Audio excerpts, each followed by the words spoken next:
Hey everyone, this is Trevor Grindle, one of the producers of the Allender Center podcast. I wanted to provide a brief trigger warning for this episode as it contains a bit of the origin story of Dan Allender's work, addressing the harm of sexual abuse, which is rooted in his own story of abuse. Although Dan and Rachael do not get into specifics, the conversation may be triggering to those who have experienced sexual abuse and may not be appropriate for younger listeners. Listener discretion is advised. Thank you.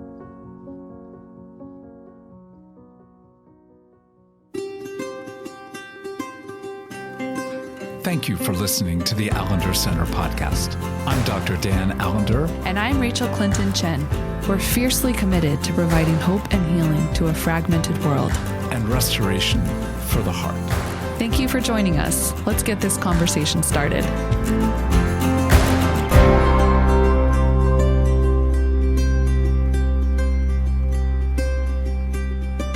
Dan, I am very thrilled today to be in the position of getting to interview you for today's conversation. Are you excited? I am. I'm a little less. Actually, given that the last time I had the opportunity to interview you, I actually had so much fun. But now being the actual interviewee, that's right. I'll just say there's a little bit like driving with you. Do people know what it's like to drive with you? Well, I mean, I feel like we've maybe mentioned that a little bit on here, but I'm not exactly sure. I'm just a very assertive driver. Right. I like it when you drive with your eyes open. I am a very safe driver. I just am also, I have to verbalize my anxiety of other drivers on the road. So that's more what people experience is I talk to all the other people that I quite frankly feel like do not drive as safe or efficiently as they could. Yeah. And you do know that I did tape, or not tape, but record some of our interaction when you were driving me around California. I still think that needs to, I wish we had a visual means for people to see that. Dan? Yes. This is my Notice interview. I'm avoiding, aren't I? Yeah, I know. I'm sorry. I'll be as good an interviewee as I can be. No, today we're going to spend some time, the next couple conversations, just revisiting, reflecting, and remembering some of the origin stories, both of your work and the Allender Center. We've done a lot of podcasts kind of at the 10-year anniversary, remembering how we came to be. And today just want to step back in and really remember how this all got started, not just the Allender Center, but in many ways, like your work that eventually led to the creation of the Allender Center. And then in part 2, we'll talk a little bit more about who we are, why we do what we do, what is it that we offer. This is just kind of a refresher, a moment to stop and go, wait, who are we? And what is it that we do? But first, want to just have an opportunity to hear more from you. And so I've had the privilege and luxury of hearing some of your origin stories, but maybe I will just start with the question. When you came out of your, PhD work, you are this student, you're doing, ministry work, you're doing internships, you're getting to do incredible work with people. How in the world did you fall into the work of sexual abuse? Mm-hmm.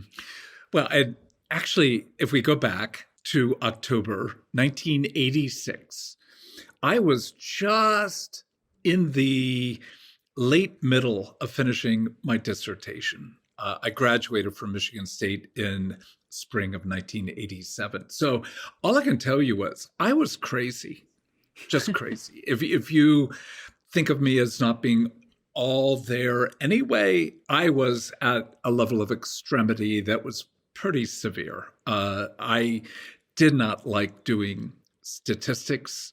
The last major math course I had ever taken was Algebra 1 in 8th grade. I avoided math the entire collegiate career.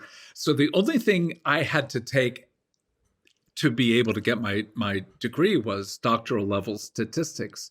And then I had to do a dissertation utilizing that. I was in deep trouble. And so let's just say I was not emotionally coherent, thoughtful, engaged, but I was still working with people. And that was October, when I had a client, fourth session, say to me, "What do you know about sexual abuse?"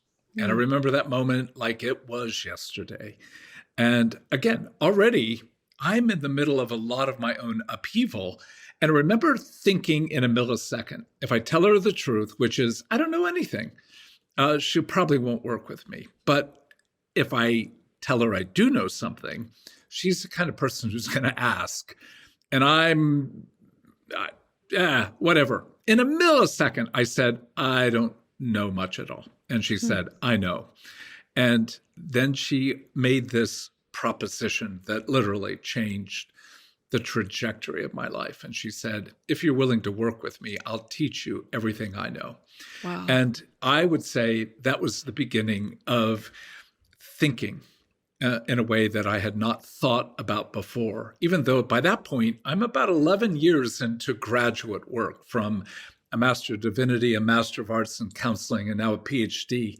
Not a minute on the topic of abuse at all, let alone the topic of sexual abuse. So it was a pretty empty era, unaddressed. And, again, nobody denied that it existed, but it was just not part of my work, my reflection, and certainly not part of my therapy.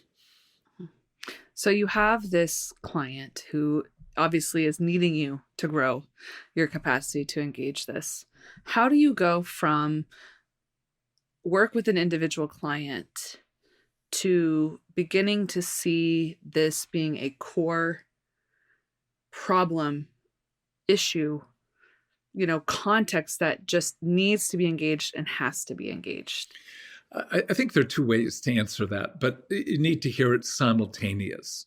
It isn't sequential. I think at one level, the Spirit of God was niggling, just kind of pulling on my sleeve. And again, I wouldn't know for a long time that the issue was relevant to my own life. I was not doing the 2+2 of, I have a history of past abuse.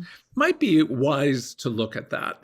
I'm just too defensive, and in some ways not bright enough to have made that connection that early. But what did occur is soon after that appointment, I went to the library, and I had a really kind librarian at Michigan State. And I just basically said, look, can you help me do a bit of a lit search? Look, the computer, internet in 1986 was,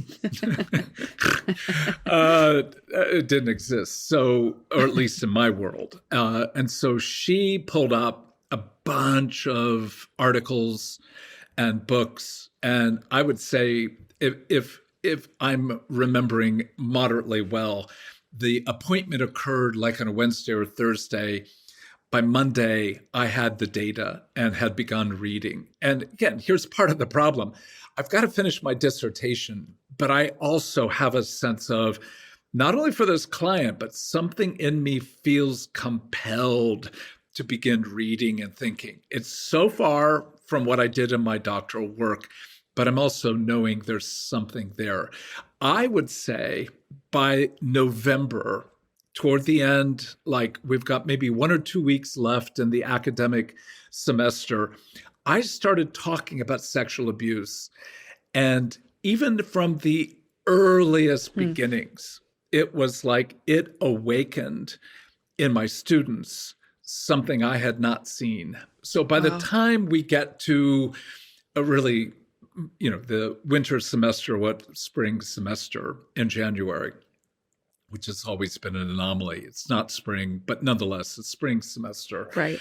I began talking, and again, I think this is true for a lot of us who are academics. We begin trying to put words to what we're trying to learn. You don't learn it and then teach it. Right. You're learning and teaching simultaneously. And I saw early on in that semester things happening in my students that I could not put words to, in terms of the level of intensity of heartache anger, grief. And students were coming to my office, and they were actually beginning to narrate their own story, what they're hearing in the material. And I'm also working with this person week by week. So between students, my client, and then the beginnings of, at least in the year 1987, 88, I began teaching 3 or 4 conferences on this. And that, again, it's part of that process of, I didn't know it was that important. I certainly didn't have the integrity to begin at that juncture dealing with my own life, but it was clear it was important to others. And therefore, I chose to continue doing the work of reading, thinking, and talking a bit more before kind of the Spirit began knocking, thankfully, on my own door, going, and you? And how about you? And how did that come to be? Well, before we go there, I do want to hear that. I am curious about these conferences you were doing. Were they in more academic settings, or is this when you were starting to, like, how did the connection to the church world, to Christian faith, and addressing something like this in that context start to play out? Was that? I was in a conversation with a dear friend of mine who was a pastor in Wisconsin. Not talking about this, just saying, what are you thinking about? What are you talking about? What are you reading? And I said, don't even want to say out loud, but I'm thinking about sexual abuse. And he had actually had several people in the months prior to our conversation put words to their own past abuse. So he was open, in part because, at least from my standpoint, the Spirit was at work. And he said, have you developed enough material to teach it? And I'm like, no, I'm just talking about it like lightly in class. And he said, put it together. Why don't you come up to Wisconsin and do a conference? And I'm like, I don't have enough thought. I've got an hour at the most. And he said, well, we'll do a 2-day. And I'm like, okay. So I think that was one of the first impetuses to actually begin. And then I had friends who had graduated from our counseling program in Indiana. And again, these were just conversations, not planning. But when I said I'm going to go to Wisconsin and do this, that was the second. Friends in Nashville,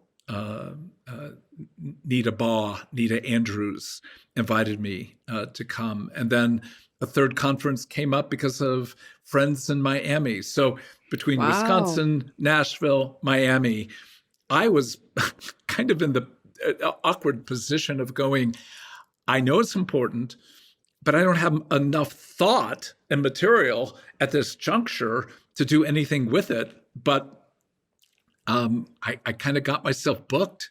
And like any halfway decent human being, I had to actually sit and begin to say, well, what do I think? And I have some of the material from those first, and there's a lot, frankly, that showed up eventually in The Wounded Heart. Yeah. But that was the beginning.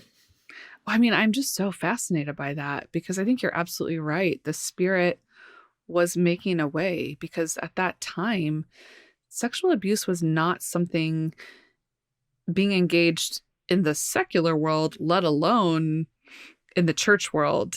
And so I'm curious, like, did you feel like you were alone in that endeavor? Were there conversation partners or others who were, coming out like that, you felt like, oh, they have a similar calling? Or was this really like, oh, I'm being invited to pioneer something? I would love to say that I had that thought.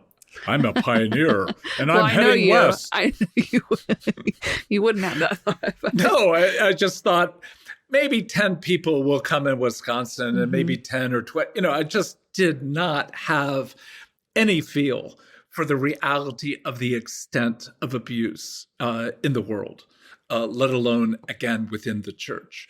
So I figured it would be 2 or 3 little conferences. I would learn a lot and it'd be over. No thought whatsoever of how important, how deeply, deeply harmful, and how unaddressed with regard to the power of shame and contempt. All of this was just beginning to percolate. And I feel like in so many ways, I'm a good listener. I'm a pretty good thinker, but I listen to people trying to engage the reality of their own story. And so I think at first there was that sense of, oh my gosh, how much betrayal is here? Huge. How much of a sense of powerlessness? So putting those 2 words together, but the hardest to come up with was the issue of, again, arousal, complicity, and then shame. But as it got talked about, I don't even remember quite the day, but I remember kind of going, this is a lot like faith, hope, and love. And I think that was maybe the major change to beginning to go, oh, clearly in all forms of that kind of assault, there is evil. Not that every perpetrator is evil, but there is evil in the perpetration. And indeed, there are evil perpetrators. But what it became clearer to me was this is really well designed. In fact, it's brilliant. I couldn't imagine through an act that could literally take 5 seconds for not just a human life to be violated and the harm to be strewn through decades and decades, but literally intergenerational kind of harm, because it became clearer this was not just in one person's life. This actually had realities that expanded beyond. So I think that was also that awakening of there is something behind this, and it is evil. And it's not merely flesh and blood. It actually is a spiritual work against human dignity and glory. And I think by that point, somewhere in sort of mid-1987, after a few conferences, a beginning of writing The Wounded Heart, it became clear, oh my gosh, this has to be exposed, not merely, certainly centrally because of what human beings have suffered, but even more so, this is the work of evil that has to be exposed with regard to what's happening against human glory. Well, I'm so struck. I'm so struck that you were so faithful to step into these waters, to follow the wild goose, so to speak, in these openings, these invitations. Like it does feel almost like a stepping stone, like, all right, just take this next step, take this next step. Your eyes are opening that this is a pervasive, wicked reality that has to be exposed and engaged. And you're writing, like gifting and grace and provision is coming. That sounds like all kinds of connections are being made, that even as you talk about, there's something in me that's like, and I have benefited from that labor of so long ago and how it's developed and the impact that it's had. And I know many people can say that, whether it's graduate students or Allender Center participants or clients or just people who have encountered your material. And yet, at this juncture, as your things are starting to take off, you're writing this book, for you, that connection hasn't yet been made. That in some ways, this is a work that's meant to be just as redemptive for you. Yeah, I know it. And I just want to go. If people know me, they know, oh man, is he defensive and hard-headed. But it took a dear friend, Bill Clark, who's a brilliant psychologist in Washington, D.C., came to the Miami event. And, after it was all over, we're hanging out at poolside, and he goes, can I ask you this question? And I'm like, I know what he's going to do. He's going to ask. And I say, yeah, Bill, go ahead. He goes, do you have a history of past abuse? And I'm like, no. Can I ask it again? Knock yourself out, friend. No. And then he asked a third time, can I ask it again? And I'm like, oh, come on. Like, is this going to be our evening? And he said, let me ask it differently. Are you telling me you've never felt sexual shame? Or you've never felt sexually used? And I'm looking at him like, of course I felt sexual shame. And yeah, I know what it is to be used. And he's like, well, like when? I said, well, a scoutmaster who did this, and then older boys in a locker room, this horrible experience for 9 weeks at a summer camp. So I gave him 3 or 4 really heartbreaking stories. And he looked at me, and I think it was about the second time in my life that a man wept in my presence for me. Wow. And he had tears, and he said, are you telling me you have never been sexually abused? And I looked at him and I went, no. And he looks at me and again, he goes, well, what if, and he pulls out from underneath his chair the manual, and he goes, what if we use your definition? And I remember looking at him like, oh, shit. Oh, no. Like, I don't know why any moment becomes a revelatory, clear, but it was like the veil got rent. And I mean, I were looking at his face going, like stammering, like, I've been sexually abused. I'm almost asking. And thank goodness that he was able to say, what do your stories tell you? And 2 + 2. I never did math very well. Finally became a clear 4. And I think that has been, again, one of those transformative moments of the grace of the Spirit, not accusing me in what I felt, which is how stupid could I be, but far more let the Spirit, let me tend to your very, very angry, defensive, frightened heart. So all I can say is from that point, probably close to, I don't know, March, April, May of 1987, it's been a journey. Wow. I do think there's a unique grace and kindness to that. Again, to have been so faithful to step into something that would have been, I mean, and it's not the first time God has used your own material against you. For your good. For your good. Yeah. No, it's a little bit like a Jonah moment. Oh, I felt a great deal of affinity to Jonah. In fact, even in that, like I'm near a body of water where we've got this like covering over us in Miami. And I'm like, literally at that point, I'm thinking, I'm on the way to Tarshish. But like in that water is a whale. Damn. Well, again, so much of the core work we do now that I know you have developed is this profound belief that God intends to take our ashes and turn it into beauty and to bring restoration, not just for ourselves, but for others. And I would imagine that was a terrifying yet profound moment of integration. And I'm curious how if and how it shifted the way you began to engage and imagine the work. And here's a complication. I was already under contract for writing The Wounded Heart. Okay.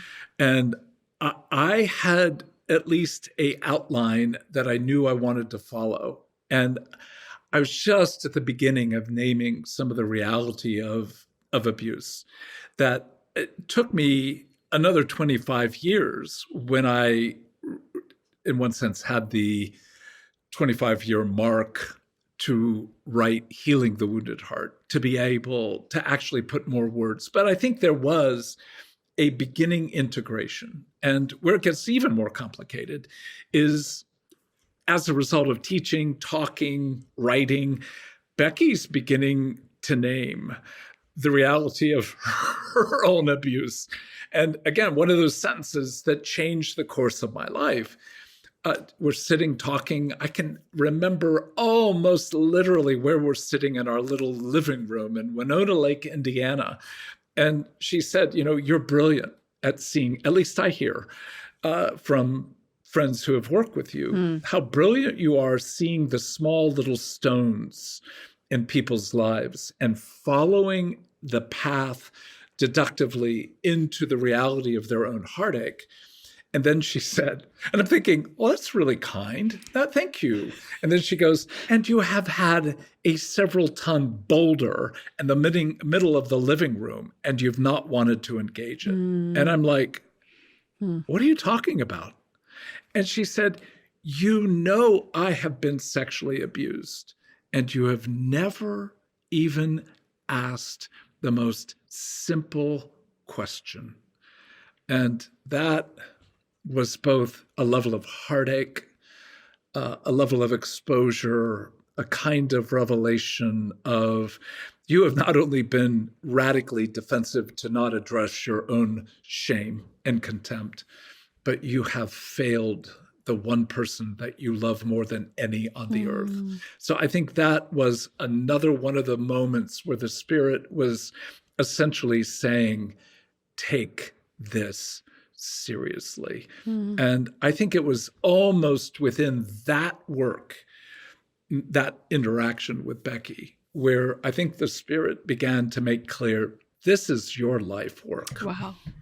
Because it's not just you, it's someone you would die for. Right. And I think as it became clear, clients, students, but there was something about having that reality of going, that boulder needs to be engaged and essentially, if you use the metaphor, needs to be dealt with well enough to get out of your house. And I think that was when,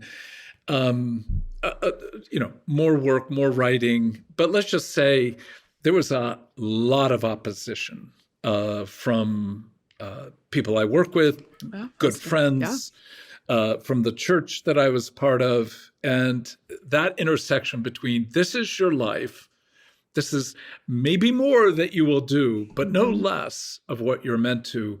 And then the reality of, there is being a clear, after teaching, talking, writing for a good year, a kind of, there's a price to pay. And I'm grateful that I was in far enough that the issue of the cost was whatever. Well, I think that's just something I do want to highlight and name, as I am going to call you a pioneer, which I know, you don't have to receive it, but, and I'm not saying you were doing that alone. I think God is always at work in multiple facets, whether we get to merge with them and connect with them or not, but you were stepping into realms that there was tremendous spiritual opposition, but people opposition. And I would imagine there were times that was quite lonely. And yet, because I have had the privilege of getting to step into this work, to know when people are encountering a kind of healing that changes the trajectory of their life, and you see the gospel unfolding in ways that make you believe more, change your heart, it gives you that strength to keep going. But I'm aware that as you're kind of all of a sudden the cost is becoming very real, around this time is also when you imagine something like Recovery Weeks, and started something that has become, over 30 years now, 30 plus years, a hallmark program that now is embedded in the Allender Center, but I'm assuming was just let's start creating more context for people to get healing. Kind people. I have been faithful mostly to friends who have said, we need to do more. And I'm like, yeah, like what? Well, what if we did a week where we invite people in to begin to address their stories? So good friends like Al, Anita, Andrews, Nancy, and Carla, and a few others, their invitation to invite others in. A dear friend by the name of Shannon, who basically is saying, I see the effect of this material in my own life. You've got to invite people in. So there was an imagination that came communally. And again, it's so much easier to go into war when at least you have one ally than to be the one trying to create. And I think my metaphor is, I'm not a pioneer, but what the British used to do when they were going to war is they would go along the wharf and grab people who were drinking in their pubs. And it actually had a little bit too much to drink. So they put them on board and they sailed. And all of a sudden you wake up sober and you're like, I can't walk on water. So a lot of my faithfulness has been, I drank too much and ended up on board a ship. And now that I'm here, damn it, I'm going to fight. I will take seriously swordplay, how to use a cannon. And I think I know the enemy, and I want the enemy dead. So the faithfulness has been, I hate evil. I've participated too often, past, present, and future, in it, to not know it's my enemy. And this is the way I get to stand against evil and say, hell no. And I think that's always been, from other stories. I think I've got a pretty strong streak of defiance. And in that, when it gets clear, as you put it brilliantly, Rachel, that you get to see goodness grow in the heart of another human being. And that was clients, that was students, but maybe the most central was I got to see my stunning and beautiful wife become even more beautiful. And that was the hook that said, oh, I've seen heaven, yes. And what could I do else with my life? Well, and wow. I don't know if I ever have heard that as clearly. It's so much a core part of the story, and there's something really holy and stunning about that. And I probably find myself chuckling a little bit at your metaphor of the British pub soldiers, mostly because I think you have been, again, I will say, I want to push back a little bit, because I think you have been a little more clear-eyed when you've said yes, even if you have been resistant and maybe hasn't been your core idea. I'm just thinking about... And let me push back against your pushback in that you didn't know me back then. All right, that's fair. I think that's fair. So many ways, as Becky would say, dealing with harmed human beings has enabled me to become vastly more tender than I was. And not to say that there is not massive movement and growth needed. But so I think that shift and shaping was necessary for me to be aware of, I am a warrior. And in that sense, I'll take Pilgrim, but I'm a warrior. And this is my fight. But it isn't just a fight regarding sexual abuse. I think that's one of the things that people have not heard well. It's a fight against the kingdom of evil in all its forms: individual, personal, familial, corporate, institutional, cultural. And some of those have taken a long time to evolve and develop. But I think that was the clearer sense of, I believe there is something called the kingdom of evil, and I want to do harm to it. Well, as we bring this part of the conversation to a close, I want to just say, and this is where we'll go in our next conversation, I am so struck by the reality that all along your journey, as you were stepping into healing work with individuals, with communities, with the masses, in writing in ways you may not even get to connect with the people who are encountering your work, that all along the way, you knew people needed to be trained and invited in. equipped to do this work, that this was something that was going to take a massive movement of people who feel equipped and authorized and healed, but never disqualifying those who may need time and space to heal before there's really an invitation to take it and offer it to others. And that I think that's such a hallmark of the Seattle School, the Allender Center, the communities that you have been a part of shaping, is this true sense of healing in order to lead.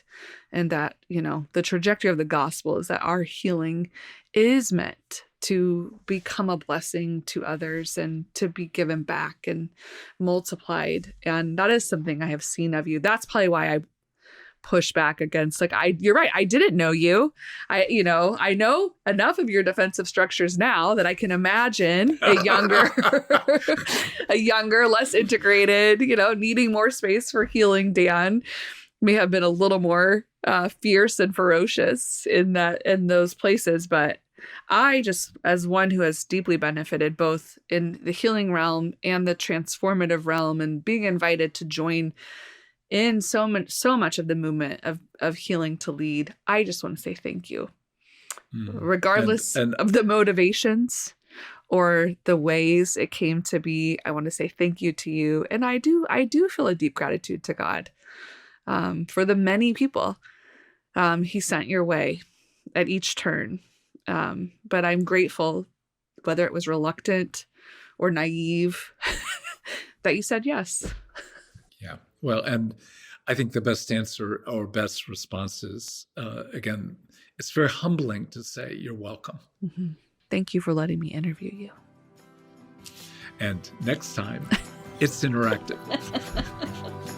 Until then.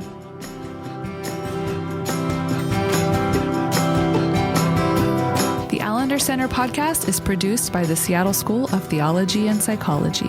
If you'd like more information about the Allender Center, you can look at theallendercenter.org.